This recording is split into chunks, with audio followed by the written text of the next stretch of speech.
बाबू, ओ बाबू, बाबू सुनो तनी लारवा बाबू बाबू चिल्ले बारे आगे बोल। कहे कर लखा कि सब्जी मंडिया में एगो गोरकी लड़किया ना बेचेला बैगन। हाँ रविंद्रा के बेटी है। हाँ ओकरे से हमार कुछ दिन से गहरा प्यार चलता। आ 2 दिन में ओकरा से शादी करे वाला बानी। तोर का विचार बा? रे सरबा, गांव समाज के लोग बानी कि तोर बाप हिदाय पूछता रे दोगला चोद। तू तो शादी बियाह के राय पूछता बाबू। रोज रात खानी मकई धान लसार के आवले तो तू कुछो जाना ला? हाय सही बात बा कर सरबा। बाबू आजकल के प्यार में लसरा लसरी कोनो बड़का बात नहीं खे। तू तो डेली तोहरा से झूठ थोड़ी बोलो। कोनो बात नहीं खे, तू कहीं मुंह काला कर, लेकिन तोर बियाह वही लंग होई जब हम चाहम। अब कहिया चाहबा कहिया? अभी 3-4 साल दम धर। 3-4 साल? अगर हम 3-4 दिन में घर लेके बैठा दे हम तो तू घर से निकाल देबा? निकाल देम, काट देम सरो दोनों आदमी के काट। पानी चलाओ। चलो सुना चलो, तोरा के बाबा लंगा ले जाके ठीक करा के फिर से इंसान बना दे। ये रूप में तोरा के देख। अरे रे अजवा, ई बकरी के गोदी में कहाँ लेके जाता? खबरदार जे एकरा के बकरी कह लेता, मार के देह पर लकड़ी तू दे। ई बकरी ना, हमर मेहरारू सोनवा बा। हैं? बकरी मेहरारू? इंसान के मेहरारू बकरी होई तो साला बोका तो हिट के मर जाई। करे एगो बात बताओ, ई बकरिया तोरा से बहाल की भूका से? ए चले काय फालतू बात बोलत रे? बकरी है तो बोका न टपताई। काहो चाचा, बेटवा सा तो दोगला हइए हवा, आ तूहो दोगला चोद हो गेला का? ई बकरी ला कितना मर्डर होते होते बचल बा। हाँ तो तोरा से हमनी के बारो ना उखड़ती हो। ऐसे बकरिया के लेके जात कहाँ बारे? बाबा लंगे। अच्छा बोका लगे? बाबा लंगे रे सारा बा, तोनी से मुंहे लगावल बेकार बा। ए हाय सूट बूट जूता उतार के आ जो सरे में से भैंस चरा के ले आओ। ए तू पानी चलाओ। हम जाता नहीं सब्जी मंडी में, तोरा पतोहिया से वादा करले बनी कि 5 किलो बैगन कीन के ले आए। ए सब्जी उब्जी ना आई, जो पहले भैंस चराओ। हमार लार ना है, जवान आदमी होके जाई भैंसी चरावे, इज्जत खराब करी ना। आ ज्यादा पतिया तो मार फाट के फाटी तुर दे हम। लार पते हिल जाइबा। अरे बुढ़ी बाबा रे बाप लेके जाओ ना।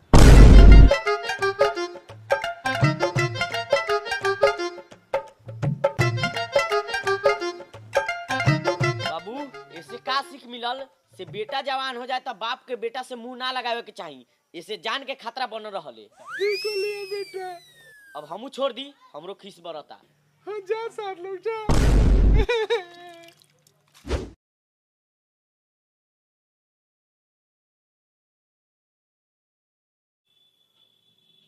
साहिल, ए साहिल, 12 स्पीड में चला था रे, क्या बात बा?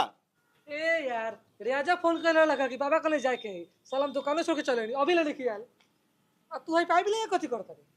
सुन ना, कौन से कहबे ना नु, रमेशवा के तूरा परसों उठा के ले आनी है। आज तो पिए के बंदोबस्त हो गेल। पाक साला कोइया ले चोरी करी करबे? तोरा पास तो मोबाइल हो। हाँ बाक मूड साला मोबाइल होते हुए तुम चोरी करेगा रे? आओ तुमको मोबाइल से पैसा कमाने का तरीका बताते हैं। आए वो कैसे? बिनोमो से। हई देख, बिनोमो को ऐसा ऐप हो जिसमें तू ट्रेड करके पैसा कमा सकता रे। हाँ ये एकदम सेफ और सिक्योर ऐप हो। आओ तोरा के 5 सेकंड के ट्रेड करके दिखाई ले। अब देख यहाँ हमारा लगा था ये ग्राफ ऊपर जाए तो अप पर क्लिक कर देनी। अब 5 सेकंड तक इंतजार करम। 2 1 आई देख हमरा इतना का प्रॉफिट हो गया। चल तोरा एक बार और करके दिखाई ले। हम फिर अप पर क्लिक कर देनी। आई देख 4 3 2 1 आ फिर हमरा प्रॉफिट हो गया। अरे बा, यही तू जीत सकता है लाखों रुपया ट्रेडिंग करके। अगर तोरा ट्रेडिंग ना हुआ तो एमे डेमो अकाउंट में $10,000 तक मिलल है ताकि तू ट्रेडिंग सीख सके। यहाँ पर मनी डिपॉजिट करना बहुत आसान बा। तू यहाँ यूपीआई, फोन पे, पेटीएम, क्रिप्टो और भी बहुत तरीका से पैसा डिपॉजिट कर सकता रहा। यहाँ तो अभी टूर्नामेंटो चलता है 1v1 जिसमें तू 200 ट्रेडर से कंपेयर कर सकता रे। यहाँ तोरा ऑप्शन मिलता है इनवाइट अ फ्रेंड के, जहाँ से तू अपन फ्रेंड और फैमिली के इनवाइट कर सकता रे। अगर वो तोरा दियल गए लिंक से ज्वाइन करी तो तोरा मिली बहुत सारा बेनिफिट्स। अच्छा करके डाउनलोड कैसे करब? और एक लिंक नीचे डिस्क्रिप्शन में दे देले बानी आ कमेंटो में पिन कर ले बानी, जाके डाउनलोड कर आ खूब सारा रुपया कमो ट्रेडिंग करके। जो ए साहिल, रियाजुआ आ गेल। हां आ गेली। वक्त के लिए मसान फूल के सब कुछ भूल के नेचुरल वा तो का भी कर ले बा। हम ना बताए ना बता बे, तू तोर बाप बताई। चला मार तू छौकी। जय बाबा की। अरे रे रे रे, इसको नहीं उसको मारो। हम ना बता। अरे बाप रे बाप, अरे माई रे माई। अब बोल, बताइबे कि ना? हम ना बताम तो ना बताम रे।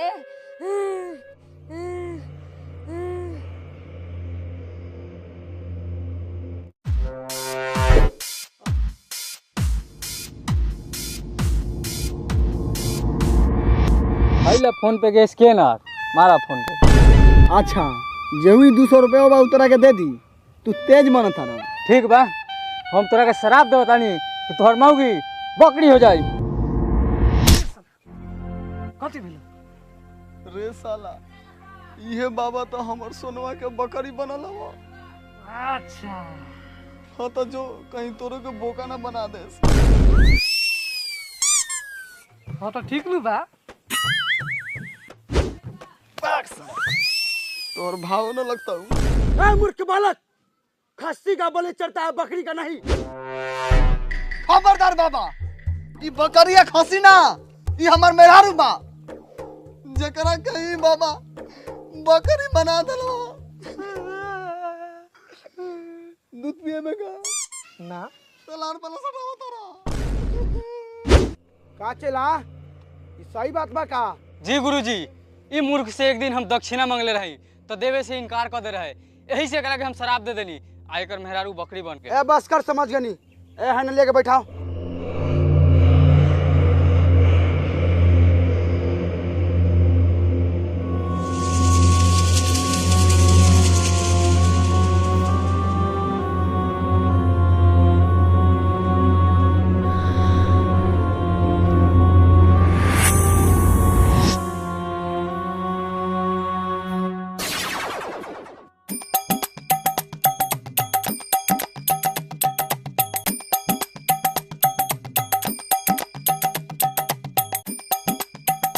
अब खुश होना बालक, देख तुम्हारी बीवी को वापस ला दिया। ए ले मार 500। बाबा, ये हमर सोनवा नहीं खे। हाँ?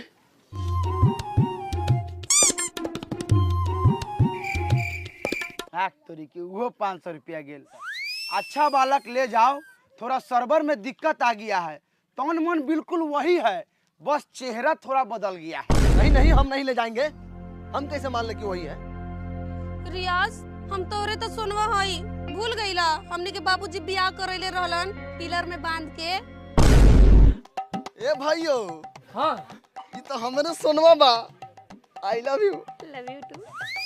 चलो, ए पेमेंट मार के आओ।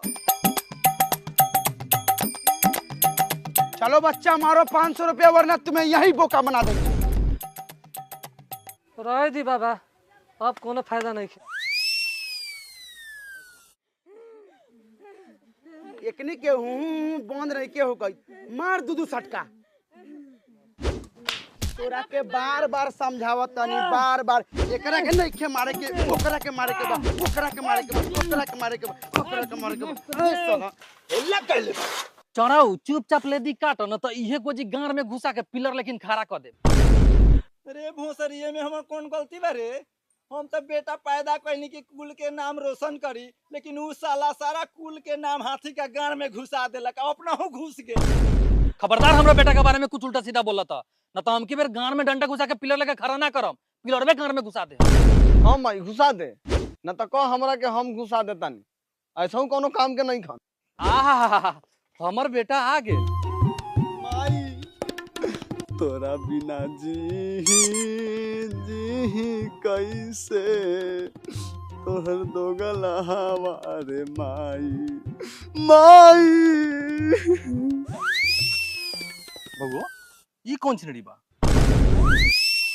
साफल आश्रम घोर के पी गेल बारू का चाची, पतो के छिरड़ी कहतारू जा। पतो मारम पदो के बेटा एक चापर की पेंट में छुल दिन मुद्दे बा। ए माई जी, साहिल बबुआ ठीक कहतानी, हमरा और पतो बानी। खबरदार जे हमरा घर के पतोह बने के कोशिश कर लेता, गेट आउट। बाबूजी, गलती तो कहिए दिल बानी, मान जाई। हम नहीं मानब। बाबूजी तरह को ना मानम। हमरा लाड़ पापा दी। चल माई, हमरा के घर में ले चल। बाबूजी प्रणाम। चाचा अब तो पतो भाग लो, अब तो बहुभोज होगा। भागा ना तो साले गाँव में डंडा फेल दे। भोज खाबा, भोज का नाम जुझा ना।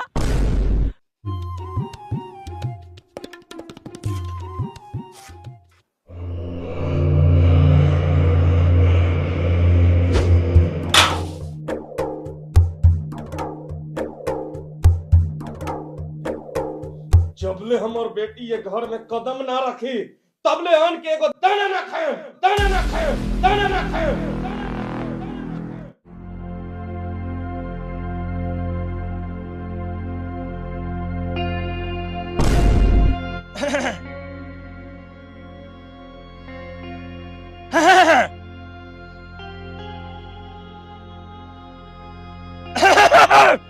अगर केहू के खोखी भेल हो के तो पानी पी ले हो।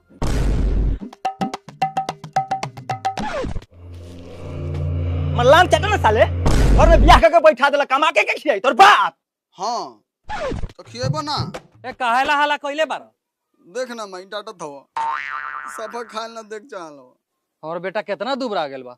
चल बेटा और भात दिले। हम बसरो ले जाके और खियावा। हम आदमी थोड़ा बाड़ी, हम त गाधा बाड़ी। दिन रात साले हम खटे खटे गांड फटल बा। आई लो का और खा के पोरे पादले ले हाय कहूंगा ले लिया कोटा में से यो पिसवा को गान में ठूस दो।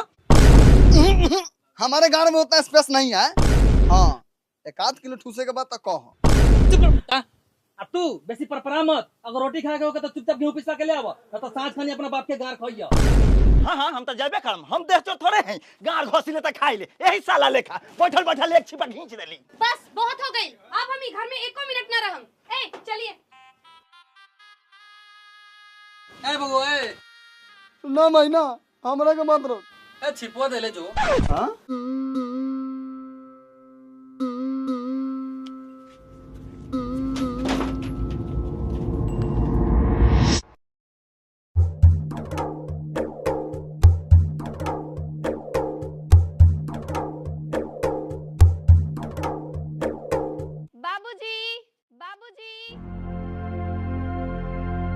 केने बा हमर बेटी, केने बा हमर बेटी, केने बा हमर बेटी, केने बा हमर बेटी, कहां बा हमर बेटी? आई का बार और बेटी? माई हम तोरा के बहुत याद कईनी। माई दूर हट, तू हमर बेटी नहीं खास। होश में आवा माई, हम ही तोहर बेटी बानी सोनमा। हम सोग में इतनो पागल नहीं खी कि अपना बेटी के हम ना पहचानम। तोरा से आखिरी बार पूछा तारी हमर बेटी कहां बा? हमो रउवा से आखिर में कहता नहीं कि ये और बेटी बा। खाली चेहरा चेंज बा, बाकी सब कुछ उहे बा। साले हमर भगनी कोनो मौसम बा बदल जाई। साले तू हमर ससुर के सार ना रहता ना तो मुंहे में लाड़ धांस देती। आ तोहनी के माने के बात माना ना तो हमरा लाड़ पप्पा दा। आ ससुर जी तोरा तो यादे होई, हमनी के बियाह करा के घर से निकलले रहला। रास्ता में एगो बाबा भेटा गेल।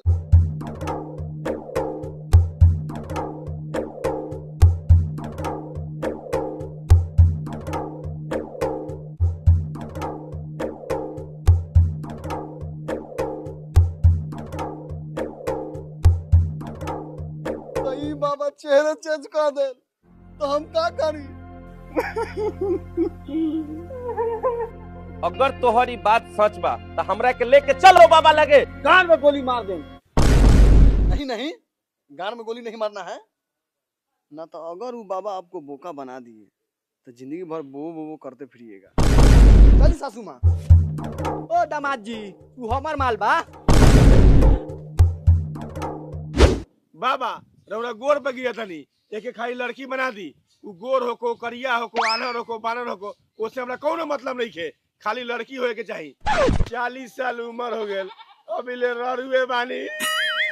अरे बुढ़लैका तुम्हें कितनी बार समझाऊं, वो बकरी पहले से लड़की थी, इसीलिए मैंने फिर से उसे लड़की बनाया। अबे यार हटा इसको। अरे आप हटिए यार, आप लोग तो और दिमाग खराब। अबे यार क्या हुआ, हटा इसे जल्दी।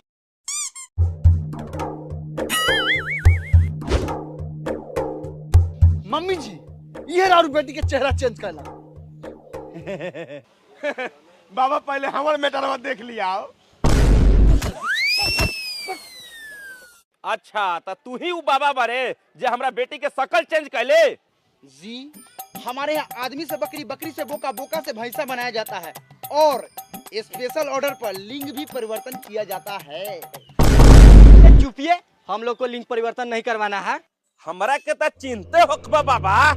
जी जी मालकिन, हम चिन्हतानी हम। हाँ, तो अगर तोहनी अपन खैर चाहत रे तो अभी के अभी हमरा बेटी के पहिलका रूप में ला दे, आ ना तो हमरे नाम है कुल्हारी देवी। बोली ले कम आ काटी ले ज्यादा, काटी ले ज्यादा, काटी ले ज्यादा। पताही के देवी पताही के मसान एक गो लोगवा कैले बहरान।